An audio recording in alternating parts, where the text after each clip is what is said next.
Dr. Jovanovic.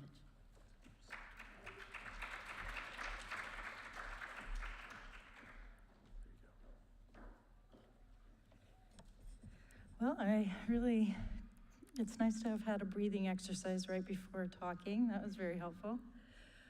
Hopefully it reduced mine and everybody else's stress levels a little bit. So I'm going to be talking to you about the Grady Trauma Project, which is a large cohort based out of Grady Hospital in Atlanta, where we study the genetics and trauma exposure to really look at risk resilience for post-traumatic stress disorder. So we focus mostly on depression today. Let's see if I can do this. So I'm going to tell you just a little bit about post-traumatic stress. The thing that's unique about it among the DSM-5 disorders is that it is the only disorder that requires an external event for its diagnosis. So even though trauma or stress might exacerbate depression or bring on depression, PTSD is the only disorder that requires that event in its diagnosis. However, the rates of trauma exposure relative to the rates of the disorder are much larger. So we do know that there's some gene by environment interaction. So it actually lends itself very well to G by E type studies.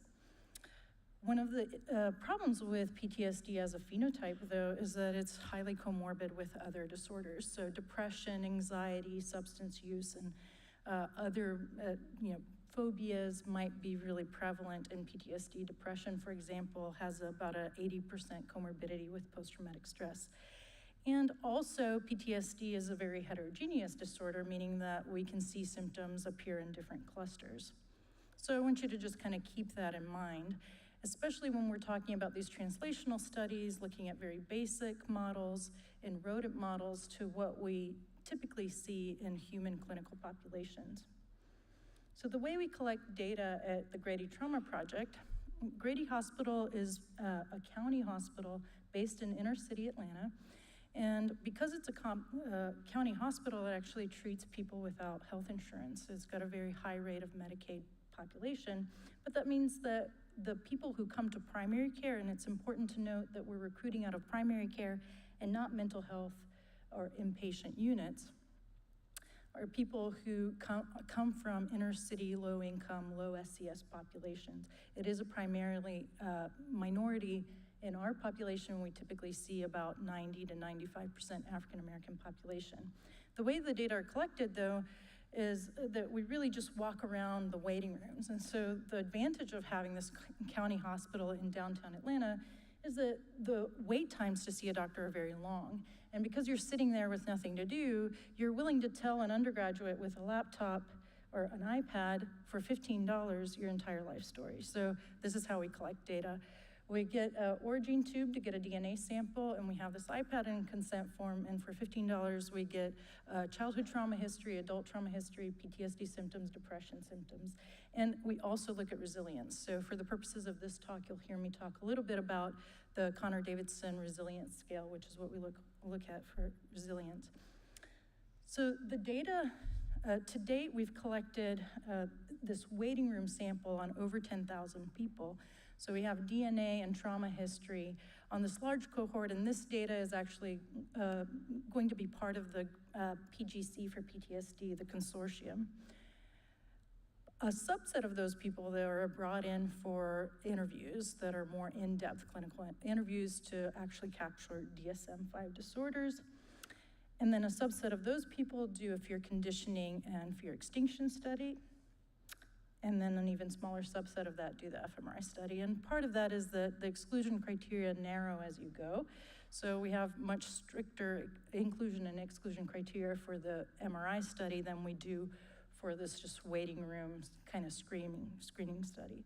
So what we found over the years, the way that Grady differs from the general population.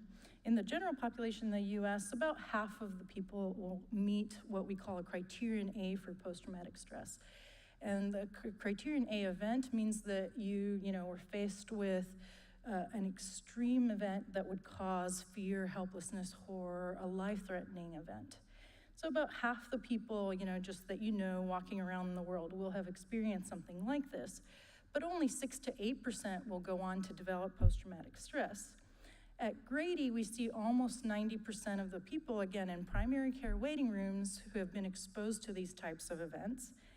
And we see about a third of the population with childhood maltreatment, and 46%, almost half of the people we see, will have a lifetime diagnosis of post-traumatic stress, which is, 2 or more times more than what you even see in military populations. So just to emphasize that this is a very high-risk population. And so one of the other things we note is that exposure to multiple types of trauma is the rule rather than the exception. So most people will have 2 or 3 or 4 or 5 types of different trauma exposures, meaning that they might have a car accident in addition to an assault, in addition to natural disaster. And the other thing we see is, again, very high prevalence of childhood trauma exposure. About a third of the population will report emotional abuse, physical abuse, and also witnessing violence among caregivers. So I want to give you a couple of case examples from Grady, and my reasons here are partly to illustrate what this population is like, but also keep in mind the heterogeneity you'll see, and also what constitutes resilience in this population. 8622 is a 33-year-old African-American female. From the age of 6, she has sustained severe physical and emotional abuse by her father and repeated sexual abuse by her stepbrother. She was unwilling to talk about any of her traumas, but has significant symptoms of PTSD. She is also drinking about a 6-pack a day and is currently using cocaine. She has no close relationships with any of her family members. She has no friends, no hobbies, nor is she interested in leaving the house. Her current boyfriend has been taking care of her since her last suicide attempt a few weeks ago. This was her 3rd attempt. 8543 is a 25-year-old African-American female. Until the age of 7, she lived with her mother and father, who were addicted to crack cocaine.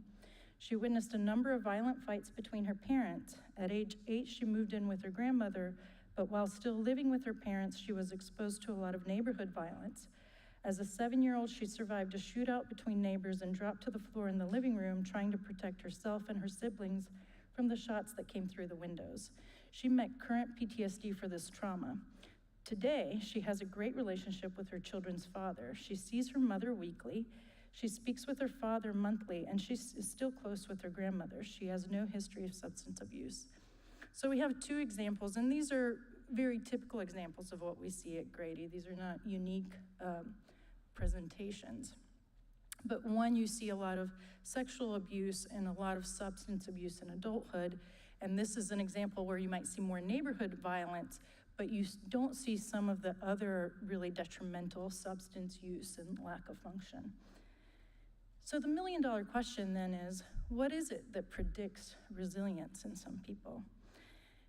And so one of the things we know is it's not simply an absence of PTSD or some other disorder. So what I'm showing you here, 3 different trajectories or curves.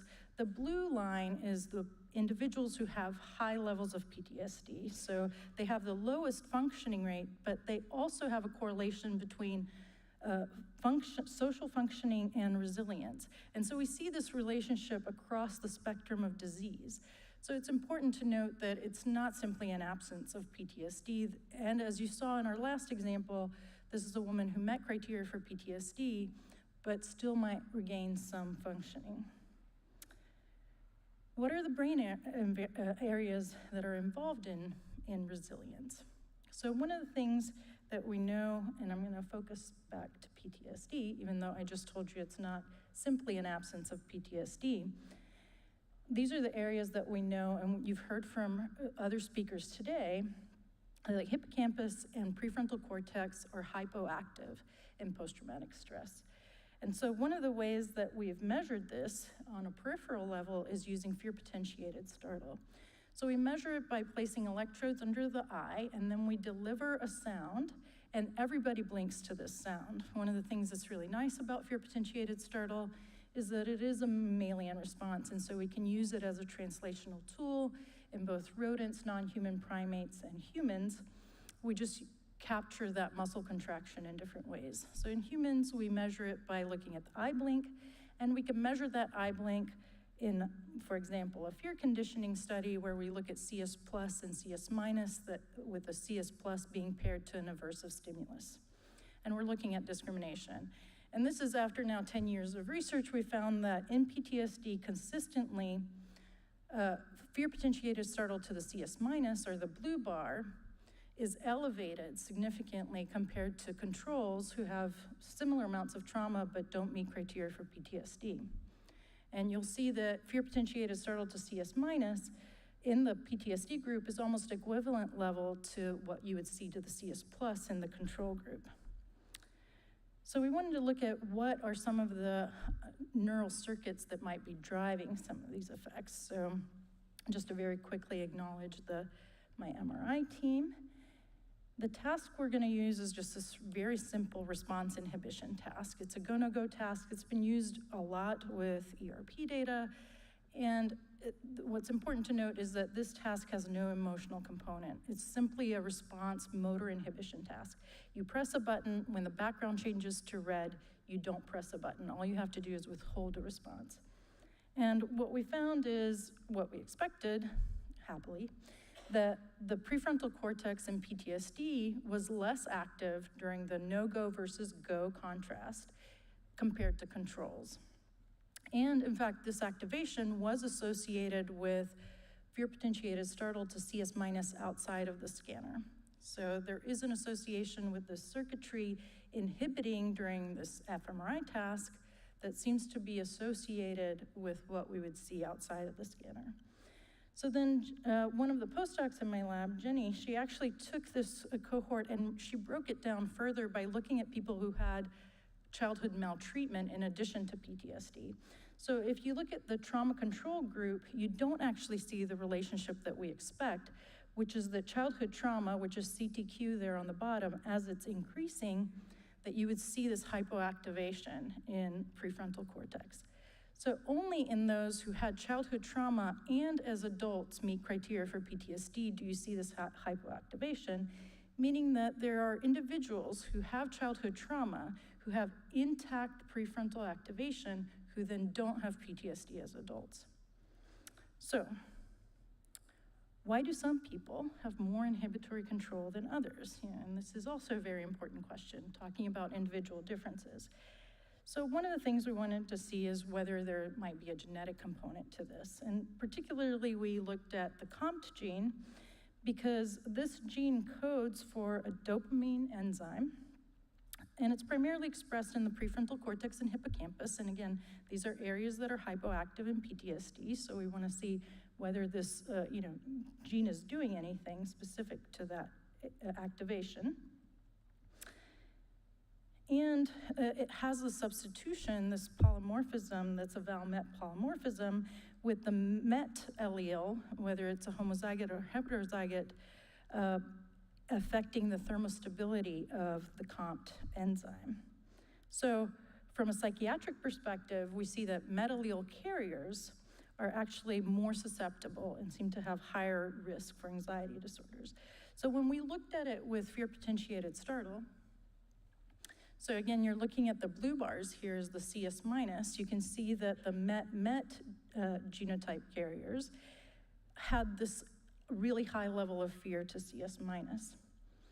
So we wanted to look at it also with our imaging data, and we saw very similar things, which is that those who were VAL gene carriers, and they're shown in red, the VAL-VAL homozygotes, actually showed this more protective phenotype in that with increasing levels of childhood trauma, they still showed prefrontal activation, or in this case, it was hippocampal activation. So it was only those with the MET allele and childhood trauma, so we had this G by E effect showing hippocampal activation.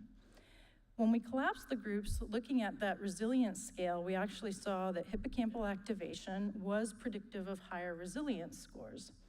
So there does seem to be more than just this absence of pathology. There seems to be specifically something about hippocampal activation that is predicting higher resilience. And looking at a mediation analysis, we found that, in fact, hippocampal function was mediating this relationship between childhood trauma and risk or resilience. and that it was moderated by this COMP genotype.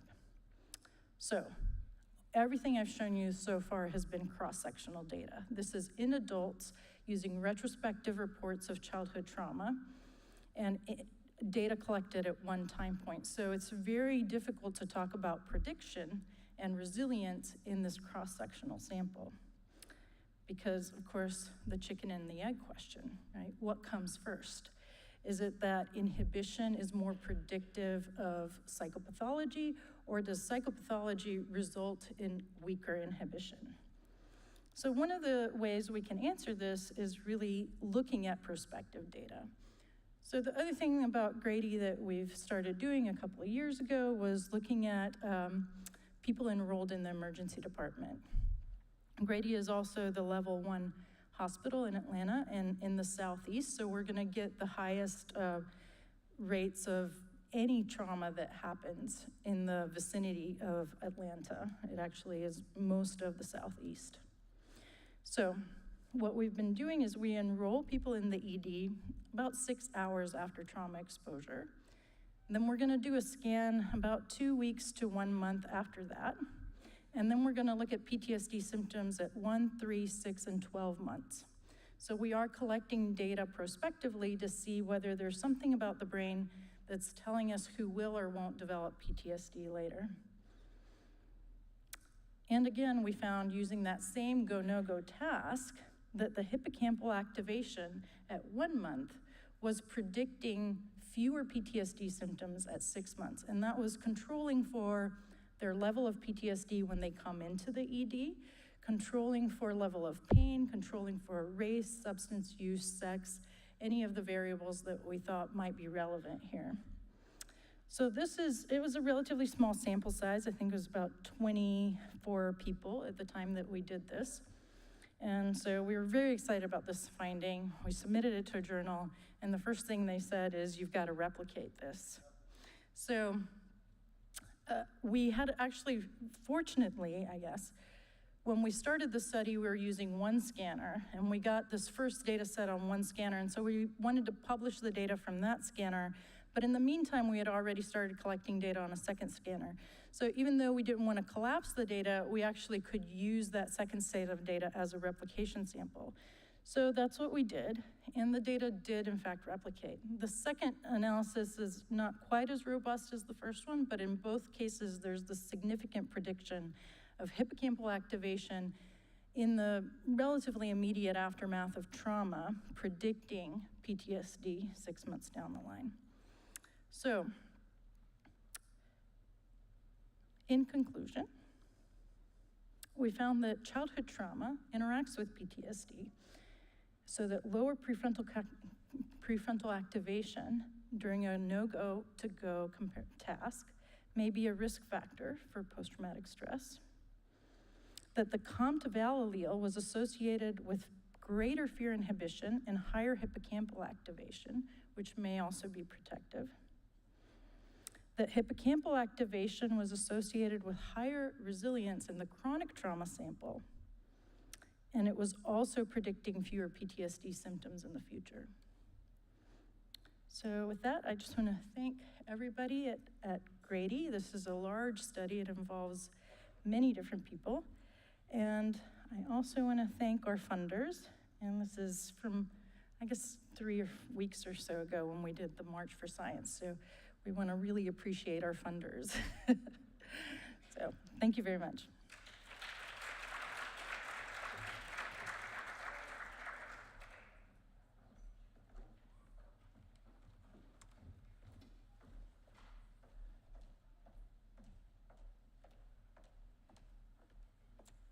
Wonderful, thank you. And now we have our final speaker, Dr. George Bonanno, Professor of Clinical Psychology at Columbia University.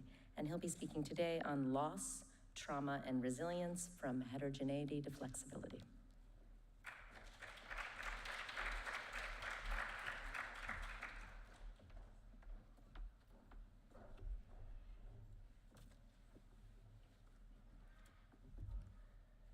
So I want to see what everybody's been having so much trouble with. Okay. You've heard a lot of wonderful talks, really wonderful talks today. Lots of information. I learned a great deal myself, and I think, I assume you all did as well, and I assume you're all very, very tired at this point. Normally I have a lot of jokes in my talks to liven things up a bit, but because the time is shorter, I took all the jokes out. Maybe I should have left the jokes in and taken the substance out at this point. So I want to begin with this question, what is resilience? You heard lots of different assumptions and definitions about resilience today. These are some of the common definitions that you'll see in the literature. It's multidimensional, it's an outcome, it's a trait, it's a development maintenance of healthy adaptation. And the question is, which one of these is the right definition? If we're going to study resilience with any kind of effect, we really need to have one definition of one phenomenon. So which one of these is correct? The irony is when we ask that question, the answer is that these are all correct. Not because they're equally viable, but rather they each capture a piece of a larger whole. I think of resilience as an umbrella term. It's just a word, an umbrella term for a whole suite of processes that unfold over time. So we've used the phrase recently in a paper for psychological inquiry, an invited paper. We've used the phrase the temporal elements of psychological resilience to capture that idea. And in this paper, we argued that to be a useful framework for psychological research and actually for practical work as well, we need to explicitly reference each of 4 constituent temporal elements. This figure shows those elements, and this is a fairly simple figure. It might look a little complicated, but I'll walk you through it. So to begin with, I just realized I can see the slides over here. So we need time. We can only really talk about resilience over time. We need to answer the question, what is the resilience to what? What is the adversity? So we need some definition of what the adverse situation is. In this case, I've depicted just 2 broad brushstrokes, chronic stress or an acute event as the 2 broadest brushstrokes. We can obviously get much more fine-grained. Then what is the outcome? So we need some measure of resilient outcomes. In order to do that, we need some continuum from health to dysfunction that we can talk about.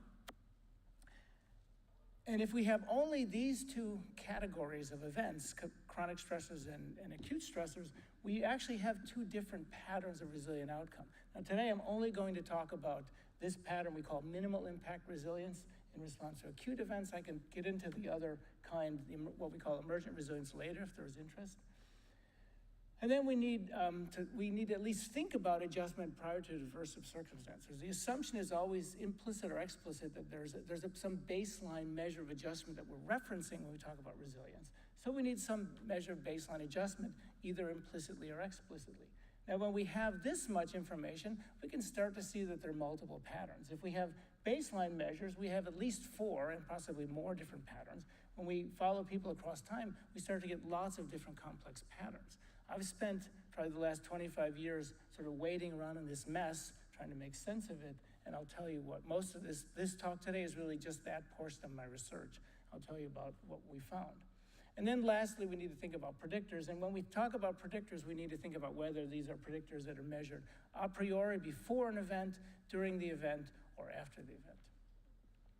So a number of years ago, about 25 years ago actually at this point, we started mapping these different trajectories of outcome. And in 2004, I published this paper arguing that there were 4 prototypical trajectories we would see. There are other possible patterns, but these were the 4 prototypical trajectories. Since then, this is a little bit, it's not so easy to see, but since then we've identified these trajectories in lots of different studies. We have a better idea of what the percentages that we see, and you can see those here.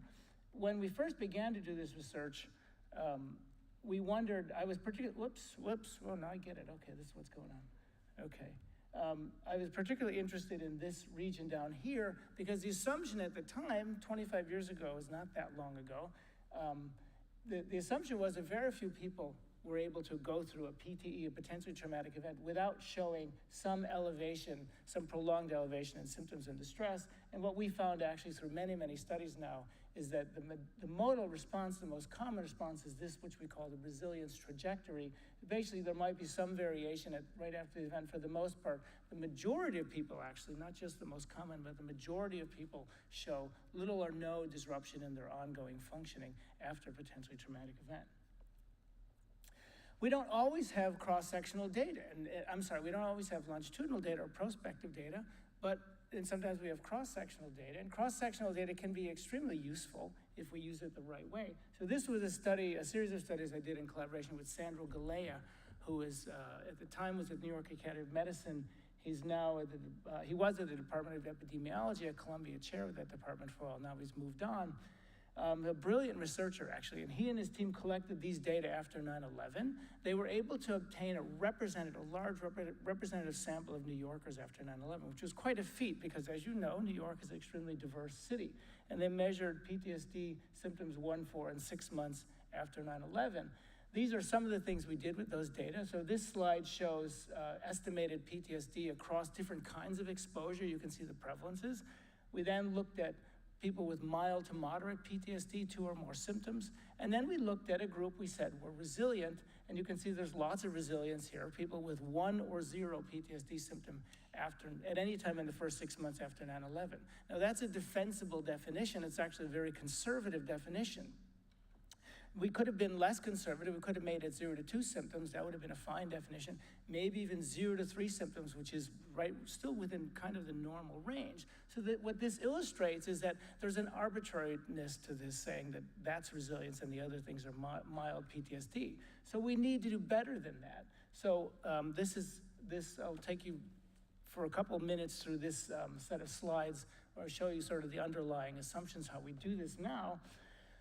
Say this is PTSD, or it could be depression or prolonged complicated bereavement disorder, anything we're measuring in response to a major stressor event. And we assume that these data should be normal. We like normality. And in fact, most of our conventional statistical approaches require normality. But this is a problem because when we measure PTSD after an adverse event or depression or other outcome measures after a major adversity, we almost in fact never see normality. We see this, we see a positive skew. Now, if you're only measuring PTSD, it doesn't really matter. You're talking about the tail of the distribution. You don't really care. And I think most PTSD researchers don't know that their data look like this, actually, because they're not really looking at that. And maybe it doesn't matter, but I would argue it does matter, and because we can't understand psychopathology without understanding the rest of the way people respond. And if we want to understand resilience, we certainly can't go on without understanding this distribution, because where do you put that line for resilience? There's no clear, obvious place to put that line in a distribution like this for resilient functioning. So we need to understand that distribution. Here are 6 data sets from different types of events: spinal cord injury, traumatic injury, bereavement, mass shooting, different types of outcome, depression, PTSD, grief. You can see they all show the positive skew. Here's one of them. This is PTSD symptoms 1 month after emergency surgery for traumatic injury. You can see it's not normally distributed. It does, in fact, show that positive skew very clearly. You can also see something else. It's bumpy. It's multinomial. It looks like there are distinct clusters of populations within this larger distribution. And in fact, there are, and we now have ways of finding those or identifying those latent trajectories, those latent patterns. This is something we use a lot in my lab. There are other approaches. This is called latent growth mixture modeling. And mixture means unique normal distributions embedded within a larger non-normal distribution. So you can see that these are actually the distributions of people clustering together in a way that's coherent in this larger non-normal distribution. And the latent, of course, is that we need to identify them. We can't see them directly, and growth means over time. So we're really talking about something like this, these groups that vary together over time. This is how we use it. So this is something called the German panel data set. It's a nationally representative sample of German households that are followed for many years, and they're volunteers, and the data are made publicly available. This particular study was by Andrew Clark, who's an economist, and Ed Diener, a very famous social psychologist, and they were interested in how life satisfaction varies in the years before and after these events. And you can see their graphs. These are average level data. Right in the middle, I don't know if you can see it, of each event each graph is where the event takes place. Okay. Here is bereavement, widowhood. And was that a signal for me? No, okay. Okay, this is widowhood. This looks about right. Life satisfaction begins to drop the year before the spouse dies, reaches its nadir, and then it goes back up. So we reanalyzed this data set, same data, using mixture modeling. We found that there were 4 latent trajectories in here. The way mixture modeling works is you find the best fitting model. This was a better fitting model. We did find that 21% showed a pattern like the average, although they didn't return to baseline. So we're identifying now here kind of a complicated grief or prolonged grief group. But then we found that the majority, almost 60%, showed high levels of life satisfaction throughout the study, a slight variation in the year the spouse died, but not much. So this group is showing high life satisfaction continually. And then there were other patterns. Now in my lab, we focus a lot on traumatic events. So this study was a traumatic injury study, 330 men and women who had experienced a single incident traumatic injury, taken to a level 1 trauma center and received emergency surgery, so required emergency surgery. So this is scary stuff. This is not expected. You're in an ambulance probably, and bells and whistles, and you're in an ER and you're needing surgery. We had PTSD and depression in hospital, which is very important because we could actually look at the trajectories in an approximate way, and then at three more points in time. This is what the trajectories look like. 21% showed chronically elevated PTSD symptoms, so that's clearly a kind of a chronic PTSD trajectory, despite the fact that more than 1 in 5 showed that pattern, over 60% showed very few symptoms. This is a similar study. I like these findings a lot. They're very compelling. This is a spinal cord injury study we did in 6 European cities. Spinal cord injury is kind of like a triple whammy. You have first of all, a traumatic injury serious enough to lesion or sever the spine. Then you have the realization that you've lost bodily functioning probably forever. All the people in this study were quadriplegic or paraplegic. And then you have a long period of rehabilitation where the person is trying to learn to use their body again, or whatever parts they can use in the world. They have to readapt. And it's a long and arduous period that can last a couple of years or longer. So we had data, again, soon after the injury in the hospital and then over the first 24 months. These are the data on depression. We measured some other outcomes as well. This is a very depressing thing to happen. And you can see there's lots of depression here, people showing different patterns of depression. But I want to call your attention to that group, that more than half the sample showed very low depression. In fact, they're right along this dashed line, and that dashed line is the norm on the measures. That's the population norm. Essentially, they're showing about the same level of depression as anybody off the street. They're not depressed. This slide shows studies from a period of 5 years, and this is not even all the studies, a select group of studies. All the studies with the asterisk are the studies that come out of my lab. Other people are using these methods now. And you can see across all of these studies, these are the proportion of the resilience trajectory across all of these studies, the most common response, the majority response was this resilience trajectory. So this is very, very common across so many different studies now. We find the same thing in animals, which is very compelling. This was a study I did with Isaac Gallitzer-Levy, who was my student and is now doing really great stuff. He's a professor in psychiatry at NYU, doing really interesting stuff. These are data from Joe Ledoux's lab. This is a simple standard fear conditioning extinction study. So on day 1, they're getting these rodents, rats are getting a tone and an electric shock, and they're showing freezing behavior. And on the second day, they come back, they get the tone alone, they freeze at first, and they gradually extinguish. We reanalyzed these data using mixture modeling, and we found 3 trajectories. The majority showed very rapid extinction. Another group, around 30%, a little over 30%, showed slower extinction. And then about 10% of these rodents never extinguished. So these are remarkably similar to the patterns we see in humans. It's a stretch to say this is the same as humans. Rats freezing is very different, of course, than humans being exposed to major stressors and experiencing PTSD. But we're able to find similar prevalences of trajectories in these rodent groups. And this has been replicated now in a few different studies. I want to talk a little bit about the importance of having data before the event, and actual data before the event, of collecting prospective data. For one, it gives you much more accurate finding because we reduce sample bias. We've been able now to do this in a number of studies where we have a population before an event happens, and you get a very different mix of people when you're measuring a study before it happens. I really like the idea that Tanya just showed of doing things in the ER because you're getting people while something's happening, essentially, which is much better than what's typically done.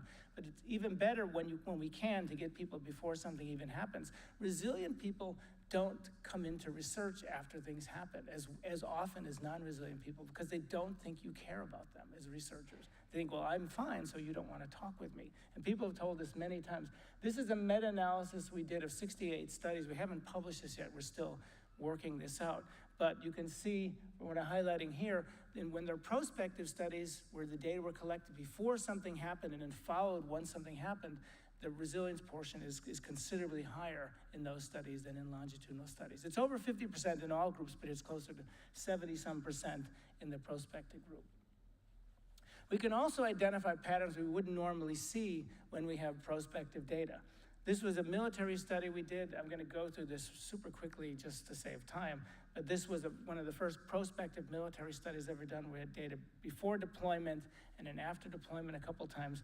PTSD rates were lower than typically seen in military samples, and I think that's because we had prospective data, so we're minimizing sampling bias. We could also identify a group that was doing poorly before deployed and continued to be doing poorly after deployed. We can separate those two groups out.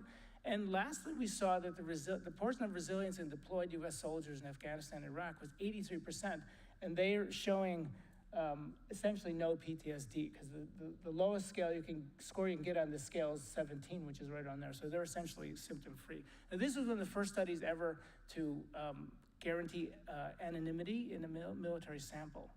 I don't know if they believed it, but it was guaranteed in this study. This is a bereavement study. This was, I believe, the first prospective bereavement study done using the clock data out of Michigan. And we were very proud of this study. We published this in 2002. We had data 3 years before the loss and then a couple times afterwards. You can see if we didn't have the pre-loss data, we would have seen 3 patterns, but we did have the pre-loss data, and instead we saw 5 patterns. One of the patterns we saw was chronic depression. Now, that's not surprising.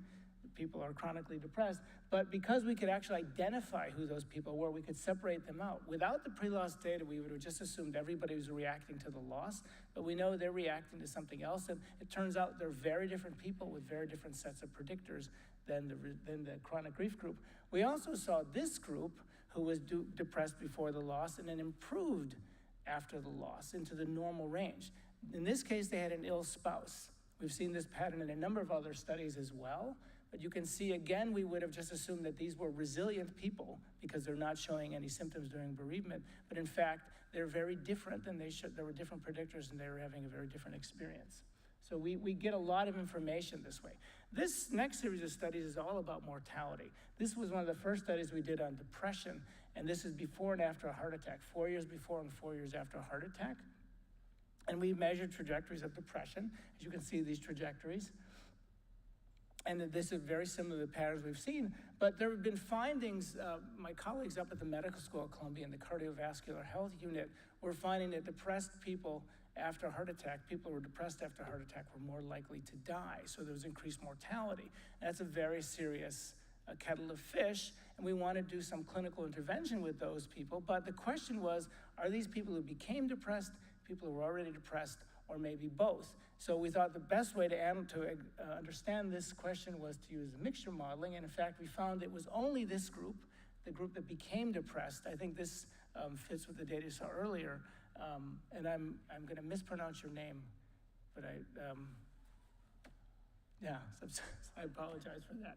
So I'm not even going to say it, but I'll mispronounce it later. We found it was this group.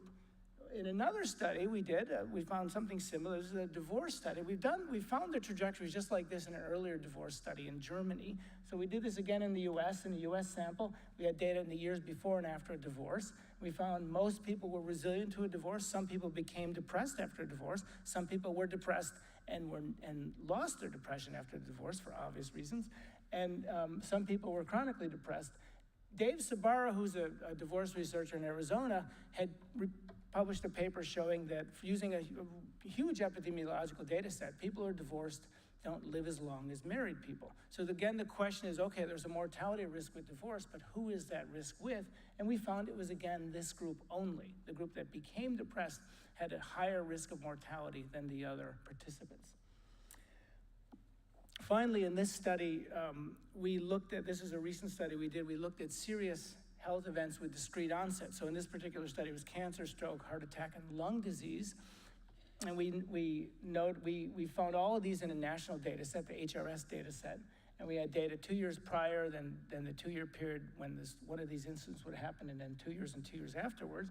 We found these trajectories, again, within the ballpark of what we typically find. Most people showed no depression, some people became depressed, some people showed some improvement, and some people were chronically depressed. The type of event didn't matter, so it really at least in this particular set of data, any one of these events resulted in more or less the same pattern. But again, we found that this group, the group that became depressed in response to a major health stressor, had greater mortality. They were more likely to die during the course of the study. We did one more thing in this study that was kind of interesting. We noticed, because it's a national data set, a fairly large group of people, we noticed that some people had more than one major health stressor. So we probed that a little bit. We found there was a substantial group of people who had multiple health stressors within the same 2-year period. We wanted to call this study, we wanted to call the paper Without a Paddle, but we decided not to do that. And obviously we shouldn't have, because you didn't even laugh, so it wasn't even a good joke. So we did what's called a known class analysis. We did the trajectories simultaneously on the two groups in the same model. I'm superimposing them here. And the trajectories are very similar, particularly for the resilient group. What we found kind of interesting was that the resilient trajectory was just as prevalent, a little bit over 60%, in the range of 60% for both groups. So whether people had one major health stressor or more than one in the same period, the prevalence of resilience was about the same and looked about the same. So that really suggests if people are going to be resilient, they're going to be resilient to whatever seems to hit them. However, we found that the people who developed chronic depression in response to a health event, if they had more than one health event, the proportion was similar, but they developed a more serious reaction. So if people are resilient, they're going to be resilient, it seems from these data, regardless of what happens. But if they do become depressed, they're going to become even more depressed if there's a lot of things happening. Now, do I have a little bit more time?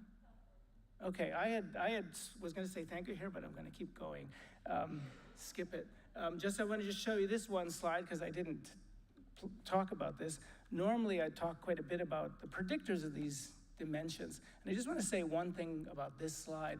When we've had a chance to do multivariate modeling, we don't always have good predictors in these studies. We use a lot of national data sets. And when we have national data sets, you take what you can get with the predictors. But sometimes we design our own studies, and sometimes we have data sets with better predictors.